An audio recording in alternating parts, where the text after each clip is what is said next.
Assalamualaikum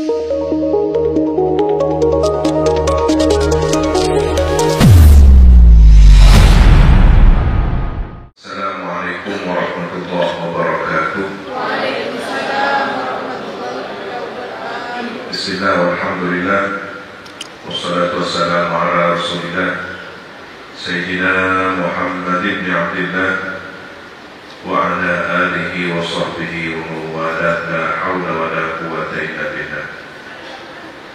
Amma ba'du, yang kami ta'zimi Bunda Hajat Juwairiyah hafizahullah ta'ala, seluruh keluarga besar Pondok Pesantren Sanadiyah Syafi'i Sukoharjo, Al-Ustaz Abdul Mukim, Al-Ustaz Alawi, seluruh para pengurus KPI Mahafaz, para calon tamu Allah, tamu Rasulullah, seluruhnya hafizahullah jami'an. Memulai sesuatu yang baik tentu haruslah dilakukan dengan niat yang baik, karena kunci seluruh amal perbuatan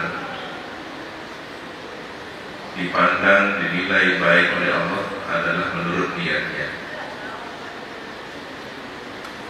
Ada yang tampaknya terlihat baik tetapi menjadi tidak baik karena kesalahan niat.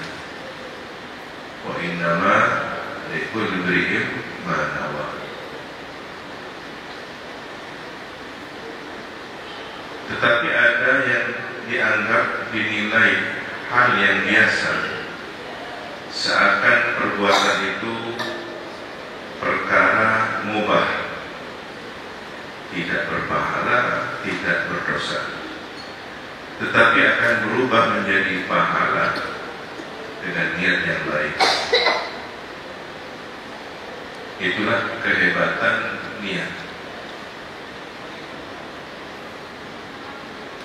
Jadi ada ibadah yang dilakukan dengan perbuatan gerak tubuh, ada ibadah yang dilakukan dengan ucapan, berzikir, membaca Quran, nasihat yang baik, bertutur kata yang baik. Ada yang dilakukan dengan keyakinan, meyakini, mengimani Allah, para Rasul, para malaikat dan seterusnya. Itu semua ibadah. Tetapi ada juga yang tidak kalah dahsyatnya, tidak kalah hebatnya, adalah ibadah dengan pikiran. Apakah ibadah dan pikiran itu? Niat. Nah, di sini kita akan teruji apakah perjalanan ibadah haji kita sebagaimana dikatakan sebagai ibadah haji benar-benar beribadah ataukah na'udzubillahi min dzalik menjadi sesuatu yang sia-sia, waktunya terbuang sia-sia, biayanya terbuang sia-sia, hanya disebabkan oleh karena niat yang salah. Sedangkan kata haji, lafaz al-hajj secara lughah, secara bahasa, itu pun menunjukkan makna tentang tujuan. Hajjtu ila Bondowoso, saya bermaksud ke Bondowoso. Itu secara lughah, secara bahasa. Berarti haji adalah tujuan. Dan alasan ini juga mengapa kemudian haji menempati rukun Islam yang kelima sebagai puncak tujuan. Kalau kita skema gambar bangunan, Pondasinya itu adalah kalimat La ilaha illallah Muhammadur Rasulullah. Bapak Ibu bisa bayangkan ada bangunan, kita lihat pondasinya. Nah, pondasi Islam itu dibangun atas dasar syahadatu an la ilaha illallah Muhammadur Rasul. Dan Nabi pun menggunakan lafaz bunyan Islam, dibangun Islam. Seakan Nabi juga mengantarkan pikiran kita untuk membayangkan Islam adalah bangunan. Padahal banyak lafaz yang lain yang bisa digunakan, tetapi Nabi memilih lafaz bunyan, bina, membangun. Maka kita ilustrasikan Islam adalah suatu bangunan. Setelah fondasi syahadat, biasanya bangunan itu selanjutnya adalah pilarnya, dipasang pilar-pilarnya, ada kerangka besi untuk membuat balok-balok yang sudah dipersiapkan menjadi pilar. Dan subhanallah, lafaz pilar ini digunakan juga dalam agama untuk menunjukkan sholat. As-sholatu imaduddin. Sholat adalah pilar agama. Maka rukun Islam yang kedua adalah sholat. Pilar itu sambungannya langsung dengan fondasi. Kalau yang ahli konstruksi, fondasi dengan sistem cakar ayam kemudian menjadi pilar, itu kuat karena mencengkram, mengakar kuat di fondasi. Maka sholat ini berhubungan langsung dengan syahadat. Terlebih ketika tahiyat akhir ada asyhadu an la ilaha illallah wa asyhadu anna Muhammadan rasulullah di setiap tahiyat.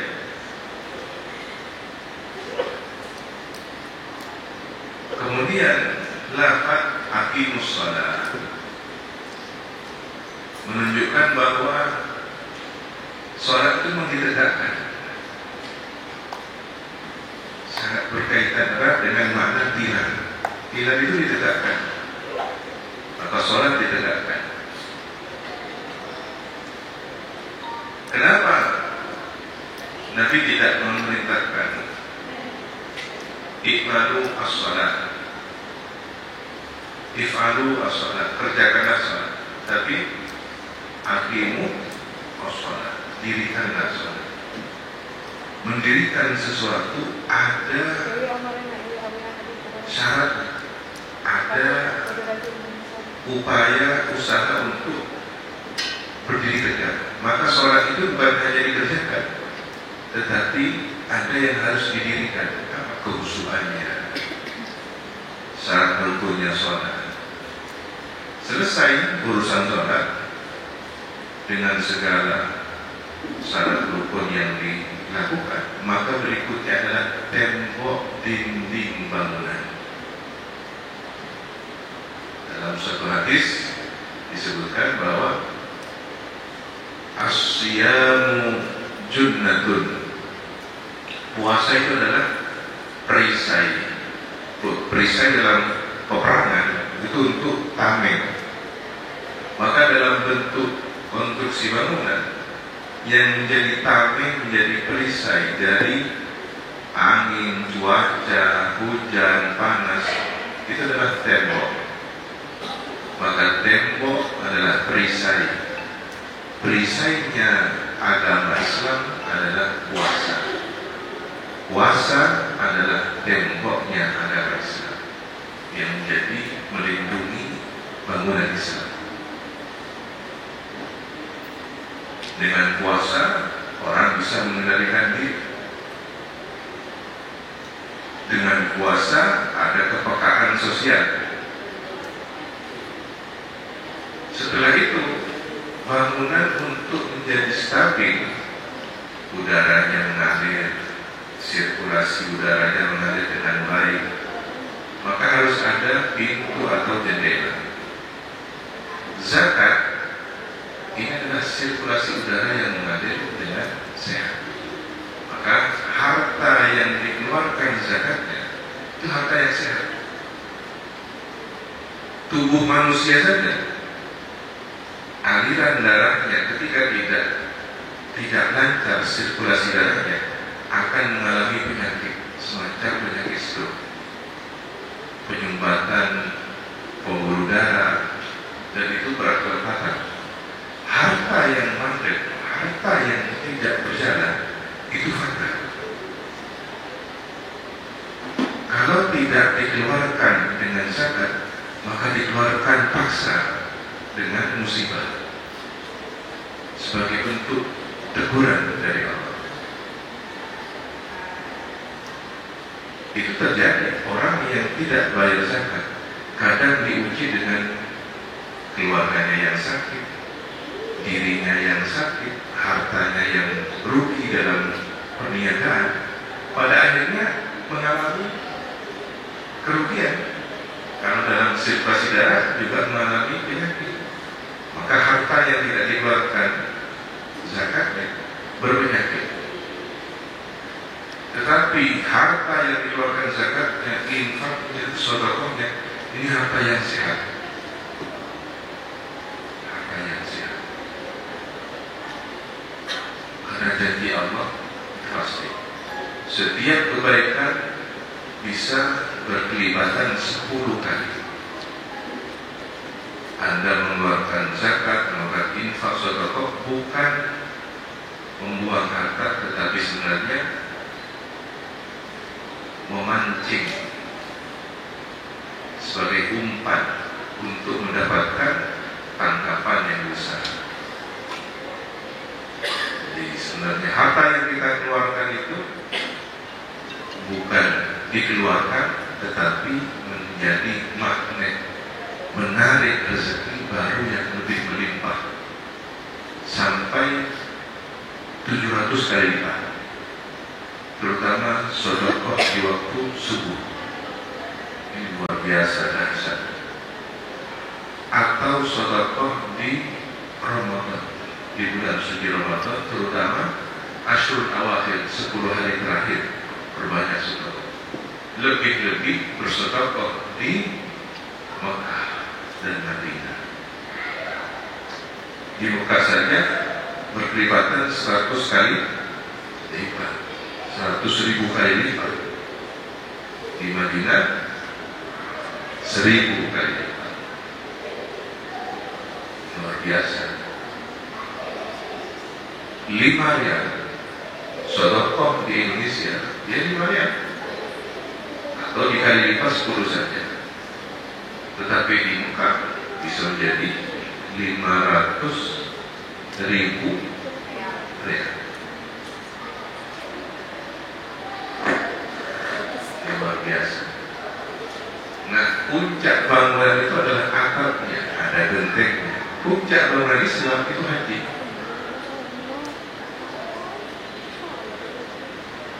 Namanya puncak melengkapi. Disitulah ibadah haji lengkap. Ada ibadah niat, ada ibadah ucapan.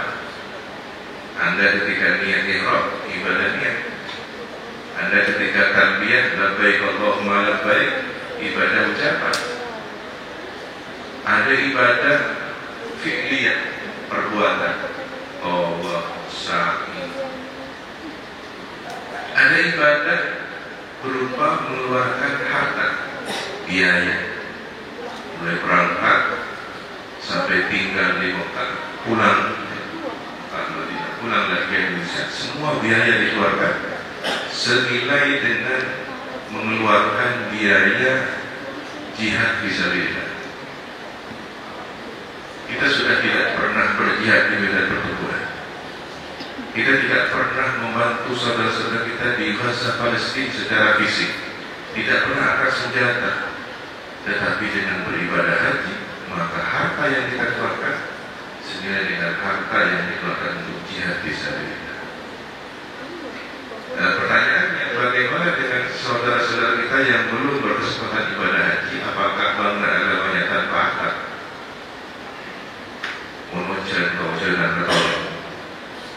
Tidak. Ada yang bisa mengganti posisi haji. Apa? Jihad. Dengan makna jihad yang luas, mencari ilmu, jihad fisabilillah, mencari nafkah yang halal untuk anak dua anak istrinya, jihad fisabilillah. Banyak.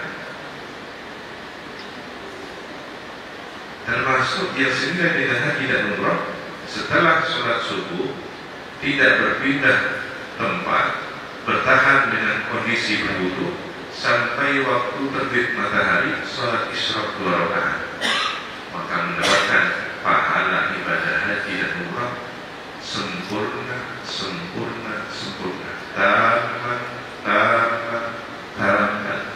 3 kali. Ada lagi ibadah hajinya orang kaya, tidak benar-benar berangkat haji, tetapi mendapatkan pahala seperti berhaji. Bagaimana? Tawafnya adalah berkeliling mencari fuqara wal masakin. Talbiyahnya bukan labbaik Allahumma labbaik, tapi siapa yang akan saya bantu, siapa yang membutuhkan, siapa fuqara masakin, anak yatim yang perlu saya bantu. Itu talbiyah.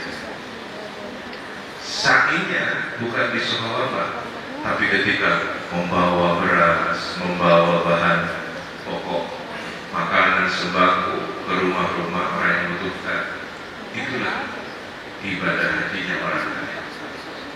Al-Imam Ibn Mubarak pernah tidak jadi beribadah haji karena melihat ada tetangganya yang sedang mengharap. Sampai-sampai ketika itu beliau sudah DP, kalau sekarang istilahnya DP, pancer, bayar uang muka untuk travel. Dulu namanya kafilatul hajj. Jadi unta, rombongan unta, ada instansi, ada pengurus yang menyediakan travel haji dengan kendaraan unta rombongan dari Irak menuju Mekah. Sudah bayar,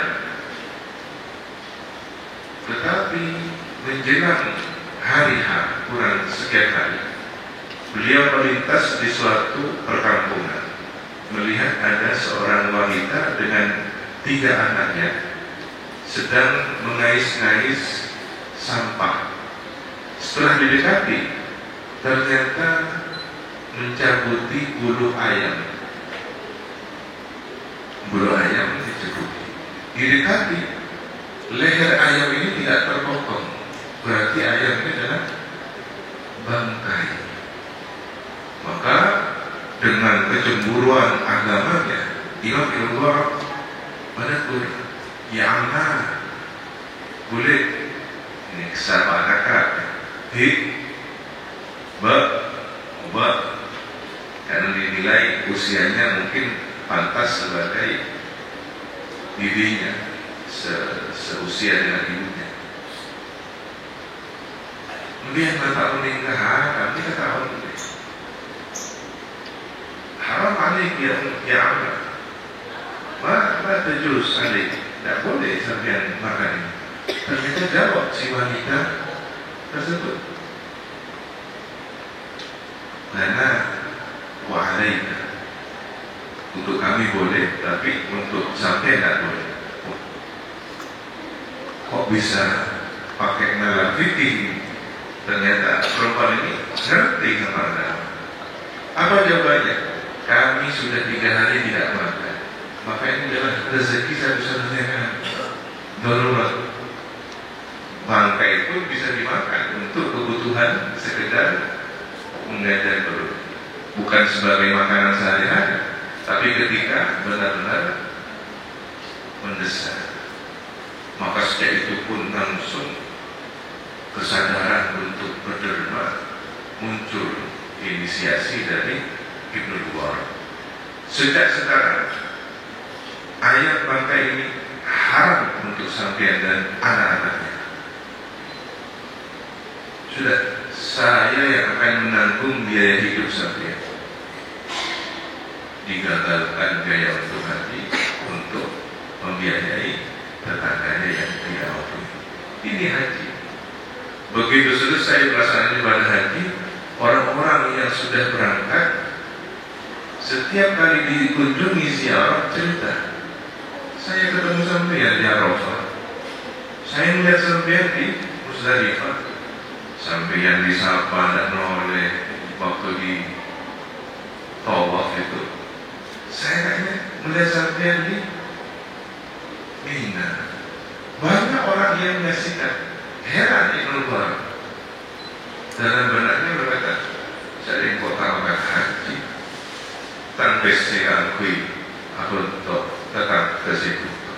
Maka oleh aja, itu tak cerita, atau membantu kok, wah atau mendengar Arafah. Cuma cerita membantu ini Muzdalifah ada ini.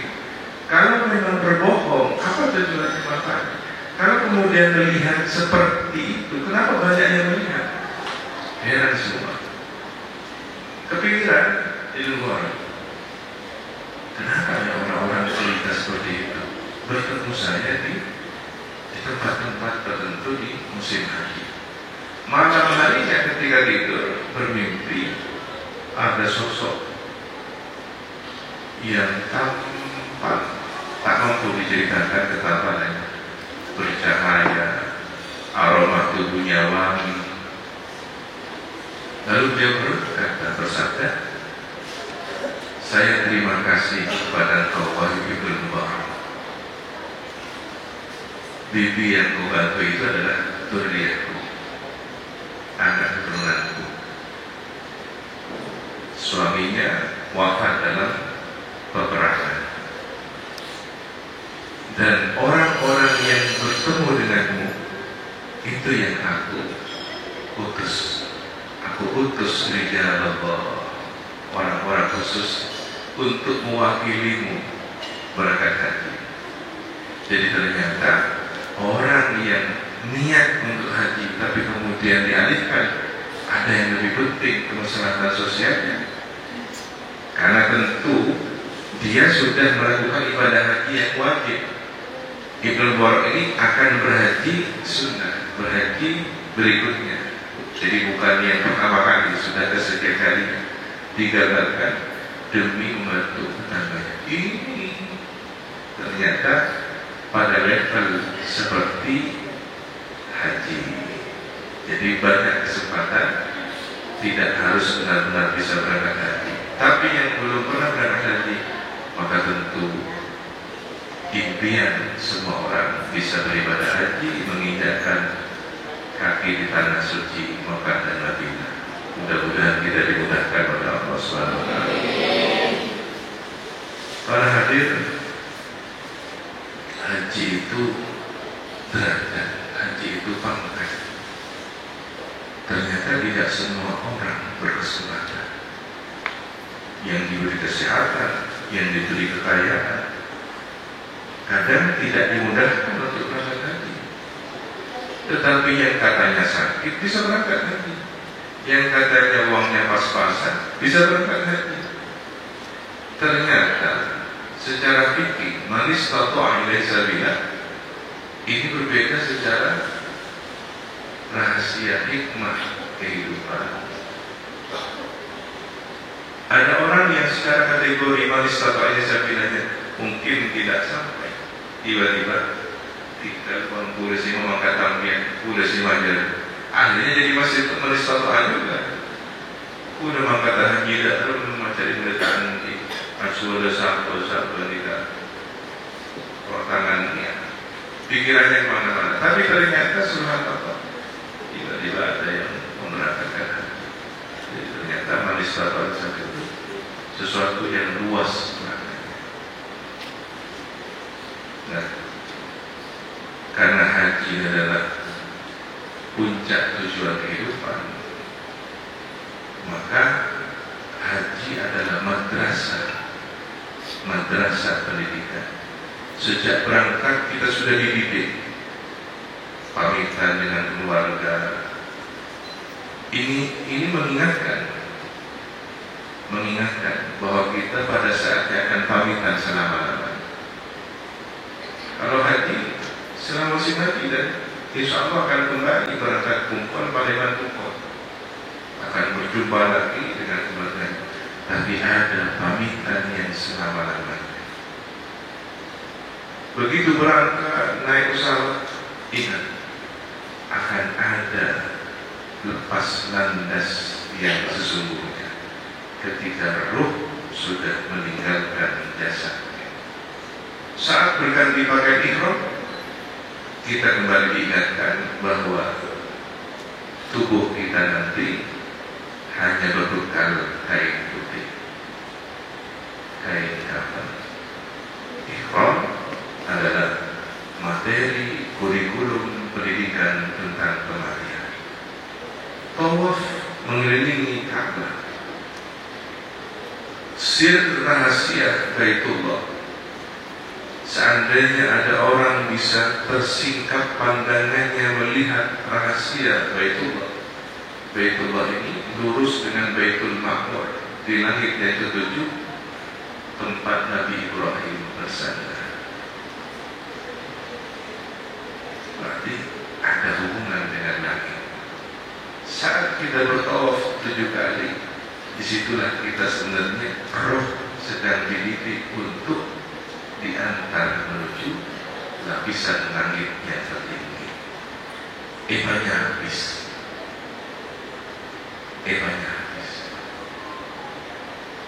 Kenapa Nabi Ibrahim? Ada hubungannya dengan Baitullah. Di situ ada maqam Ibrahim yang mengingatkan bahwa yang merenovasi Ka'bah adalah Nabi Ibrahim.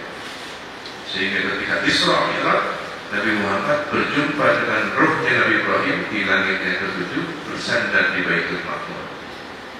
Jika di bumi ada Baitullah yang menjadi tempat tawafnya manusia, maka di langit ketujuh ada Baitul Ma'mur, tempat tawafnya para malaikat.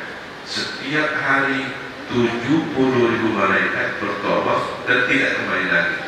Diganti 70.000 malaikat berikutnya di hari berikutnya.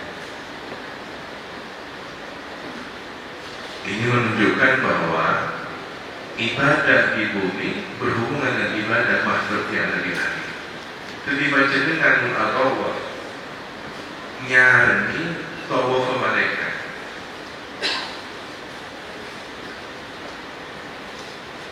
hal yang luar biasa.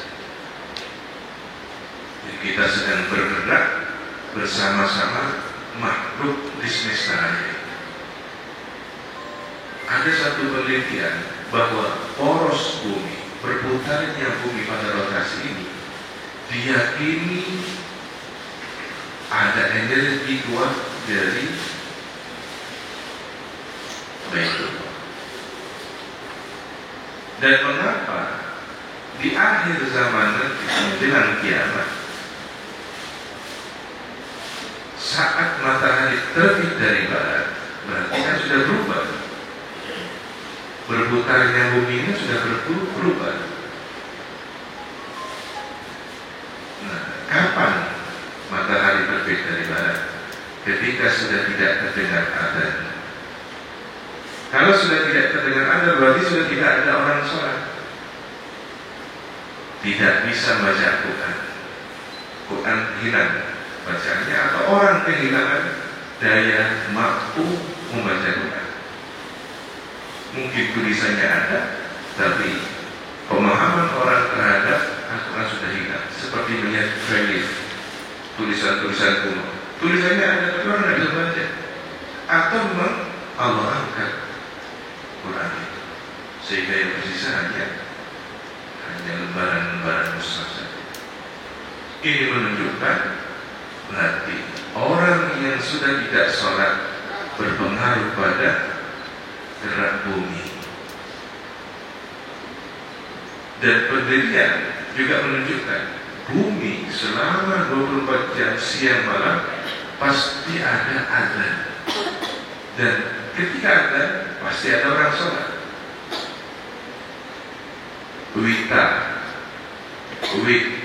Wik, jaraknya 1 jam. Di Papua 1 jam yang lalu azan maghrib. Sebentar lagi belum selesai hayya 'alas shalah, belum selesai la ilaha illallah Muhammadur Rasulullah, di Maluku azan lagi karena bergeser begitu waktu.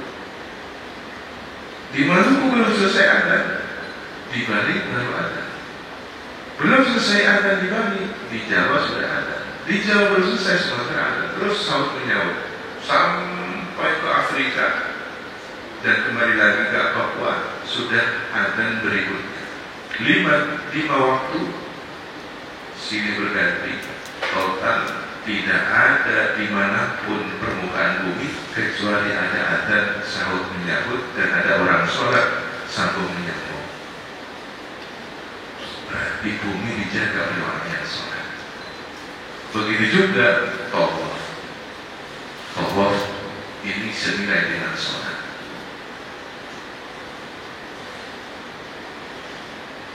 Sa'i ini adalah pendidikan bagaimana sejarah seorang wanita mulia, istri Nabi yang mulia, dididik untuk tabah dan berusaha. Siti Hajar, bekas tapak kakinya, bekas perjuangannya mencari mata air, tidak sederhana seperti itu. Tetapi yang diikuti adalah semangatnya, riyadhahnya, perjuangannya, tidak putus asanya, berpengharapan kepada kasih sayang dan pertolongan Allah SWT. Tetapi ingat, tempat usaha belum tentu tempat datangnya hasil. Usahanya di antara Safa dan Marwah, tapi mata airnya di telaga Zamzam, tempatnya mendekati Ka'bah. Ini menunjukkan kita boleh saja berusaha, tapi belum tentu rezeki yang kita peroleh dari usaha kita. Allah datangkan dari cara yang Allah tentukan.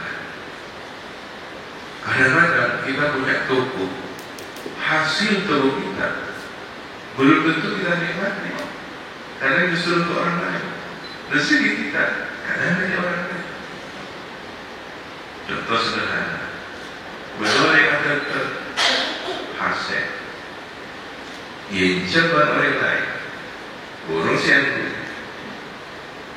rezeki saya kenal ini berundang utang ke berdepan. Nah, kan undangan.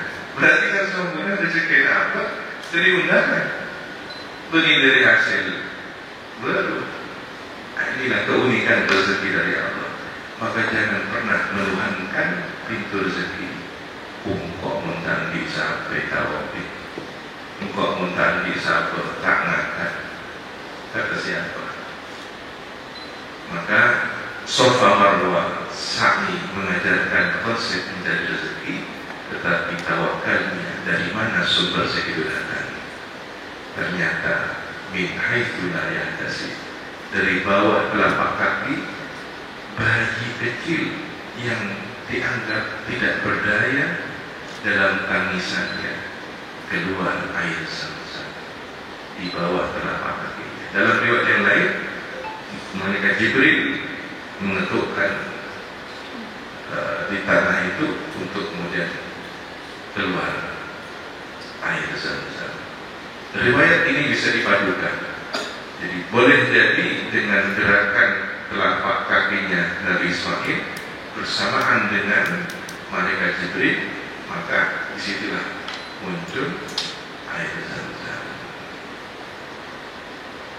Kemudian seluruh ibadah yang ada di Mekah di Arafah, di Musdalifah, di Mina, ini ada kaitan sejarahnya. Arafah tempat Nabi Adam Siti Hawa, Musdalifah tempat beliau bermalam setelah perjumpaan sekian lama terpisah. Mina, di situ ada sejarah Nabi Ibrahim dan Nabi Ismail di saat melempar iblis. Ketika Nabi Ibrahim diberitahu menyembelih Nabi Ismail, perjalanan menuju Mina, tempat rencana untuk menyembelih Nabi Ismail, ternyata Nabi Ibrahim digoda oleh iblis, kemudian dilempar. Nah, lemparan yang pertama tempatnya diabadikan menjadi Jumratul Aqabah, kemudian yang kedua Wusta, kemudian yang ketiga Ula. Nah, ini tempat bersejarah Nabi Ibrahim, Nabi Ismail, dan keduanya Nabi Ismail dan Nabi Ibrahim melempar iblis di tiga tempat ini. Bukan iblisnya gitu. Nanti dikira bangunan besar itu hari ya setan dan diraja. Akibat sandal lewat kaki.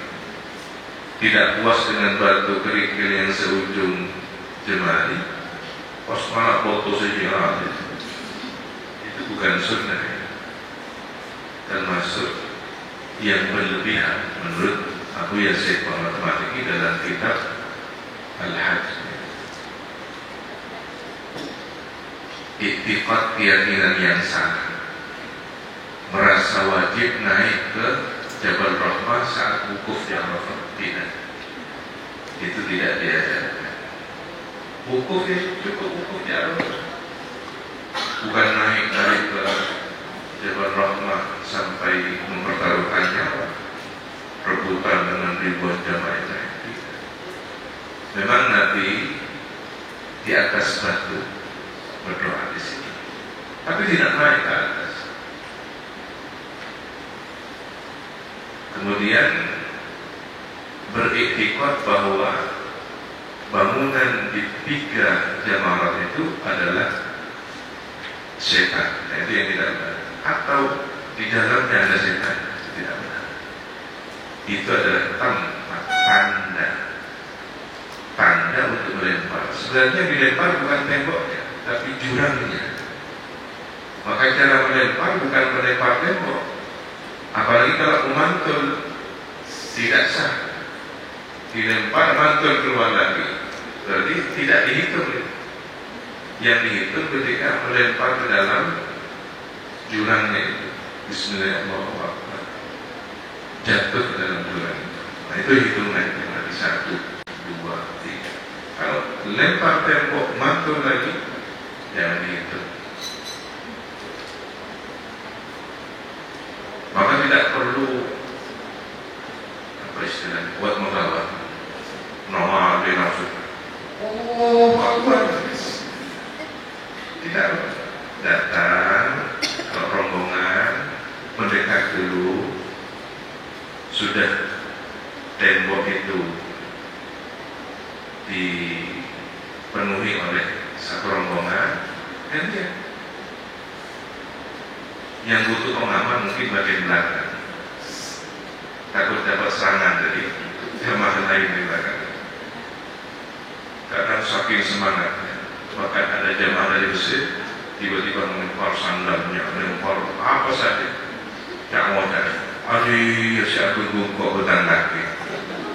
Aku kanan benarnya. Jadi yang setan.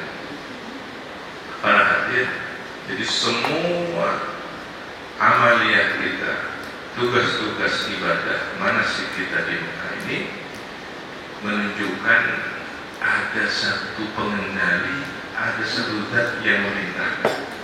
Siapa yang menyuruh kita untuk niat?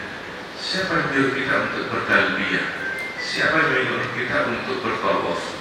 Siapa yang mengajari kita untuk mencium Ka'bah?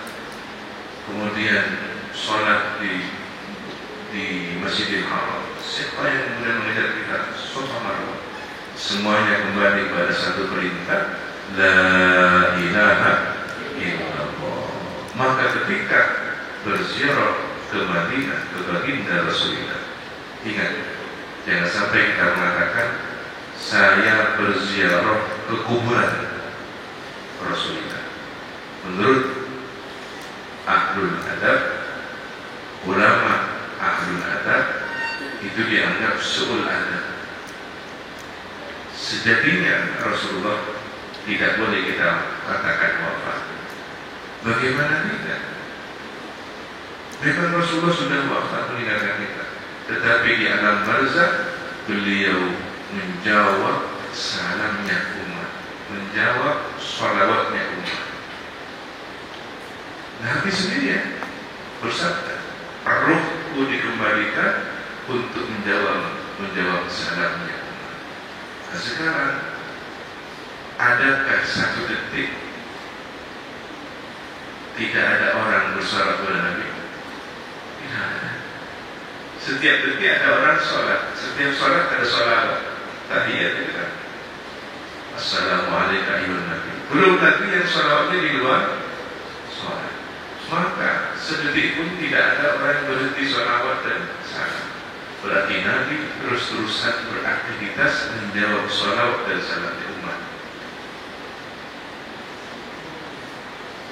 Pantaskah mengatakan Nabi wafat, tidak beraktivitas, dia sementara beliau beraktivitas di alam barzahnya, bahkan paling sibuknya ruh manusia di alam barzah adalah baginda Nabi Muhammad SAW.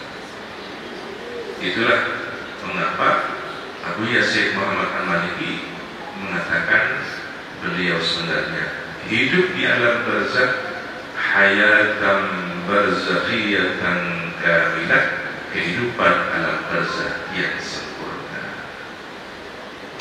Maka sul adab rasanya dan namun pas sahabat moga engkau bisa ke astana yang nanti asta makbarah kuburan mungkin hanya layak untuk orang yang sudah dipandang sebagai jenazah dan tidak beraktivitas.